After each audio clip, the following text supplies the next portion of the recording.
තමුසට හොර ගෑනියෙක් ඉන්නවා නේද? අයියෝ සුකුමාලි මගේ මාලි. ඔයා නිකන් වගේ හරියට අඹ ලෑලි. මේ හිතේ ඉන්නවා විතරයි මනික. මට මොන කෙල්ලද? අනේ යනවා යන්න. තමුස කියන්නේම බොරුම.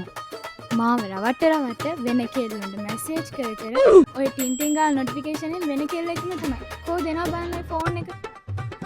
ඇතින් ඇත්තට ඇදිලා මගේ හිත අද පෑරිලා. අයියෝ සුදු නෝනේ. ඔය වගේ හිතේ සැකේතියන් අපිට ආදරය කරන්න පුළුවන්. ඔයා විතරයි මට ඉන්න එකම කෙල්ල.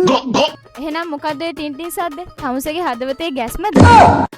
නැත්තම් අර හොර කෙල්ලගේ මැසේජ් එන සද්දද? මට ඇහුණා දිගටම ටින්ටින් ගාන සද්ද.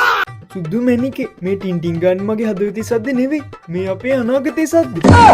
ඈ අනාගතේ සද්ද? මොන විකාරයක්ද මේ? මේ බලන්න මේ කෙල්ලෙක්ගේ එන මැසේජ් නෙවෙයි. මේ RTFX ට්‍රේඩින් ගෲප් එකෙන් එන මැසේජ්. ඒකෙන් දාන සිග්නල් එකක් ගානේ ප්‍රොෆිට් එකක් ගන්න තමයි මේ ෆෝන් එක ටින්ටින් ගන්න.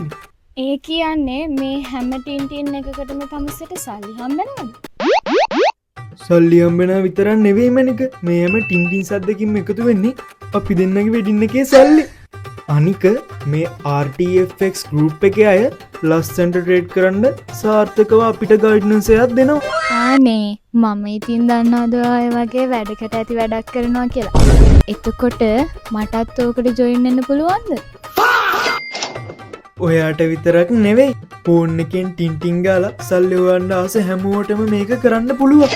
අනේ බබා එහෙනම් ඉතින් මටත් කියලා දෙන්නකෝ. දෙන්නම්. කොහොමත් හැම කෙල්ලෙන් බැලුවේ ලෝ බජට් වලට යන්න නැතුව කෙලින්ම හයි ප්‍රොෆිට් අල්ලන්න. නේද සුදු? මය දොනිටම වශී වෙලා